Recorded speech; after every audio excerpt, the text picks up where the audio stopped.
Texter says if the leagues want to maintain integrity, they should stop force-feeding us sports betting advertisements. Seems hypocritical. I don't have an issue with the partnerships. To be honest, both sides are incentivized not to have major impropriety and irregularities. The book doesn't want someone with an inside edge to steal a bunch of money from their pockets. The league doesn't want the results of their games to ever be called into question. Like, I think there is reason to be concerned. We've seen enough of these stories to have concern, but I don't think the solution is to, like, ban gambling. It's not like people are going to stop gambling. If anything, I want there to be the unified effort to squash this.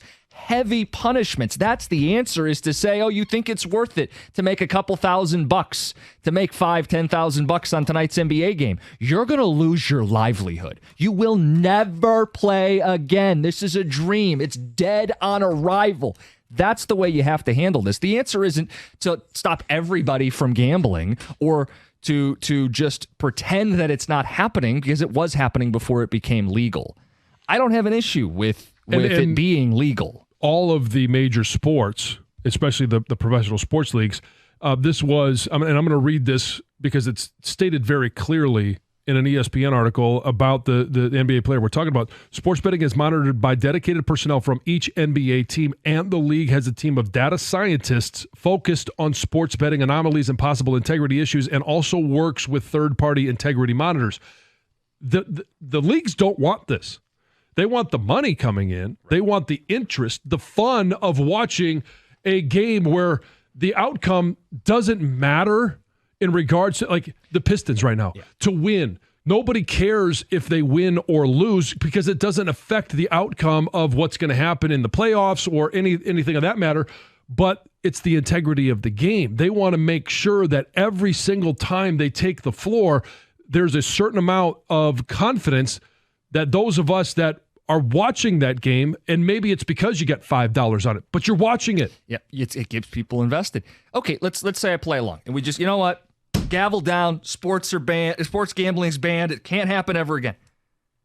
Isn't the Shohei story about an illegal bookie? Yeah, that kind of defeats the idea that you can just ban this and it's going to eliminate this. Couple ticket texts that want to have some fun with this. What would his new walk-up song be?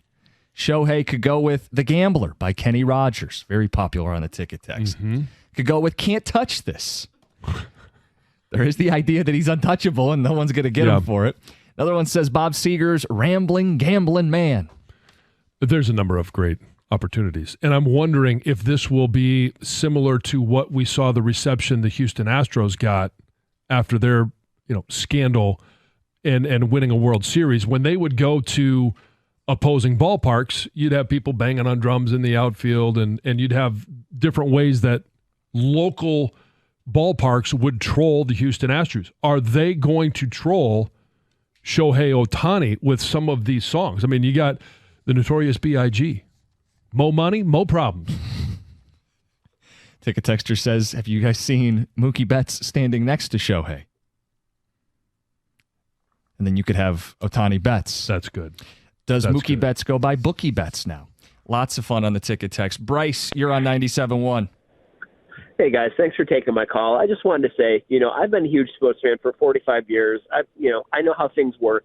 But the swiftness with which all four leagues pivoted to just taking every dollar from DraftKings and all these other sports betting apps is insane. Because you sit down and watch a pregame show now, you get 2 hours of prop bets, updates on spreads, parlay situations, a giant DraftKings logo on the front of the desk. Like, they've alienated the common fan and have catered exclusively to betting now. And to me, it's the integrity's gone. Like, the toothpaste is on the bottle. You're not putting that back in. Right. Because they're reaping in billions of dollars. But the quickness with which they said, we're all in on this, is just so disappointing. And then the hypocrisy of saying, hey, millions of people bet on our games, but not you player. It's like, we're a couple years away from players having all restrictions lifted anyways. To me, integrity is gone, and it's just a massive disappointment.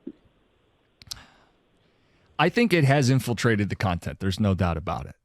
But I don't think it's to where you can't watch it. I mean, in my experience, I think you can still watch a game and appreciate the game. Yeah, I think so as well, especially when you're talking about the professional sports. My biggest concern, in Ohio, they have removed the ability to bet on college athlete prop bets. because I think this is addressing one of the most vulnerable, parts of where sports betting has gone.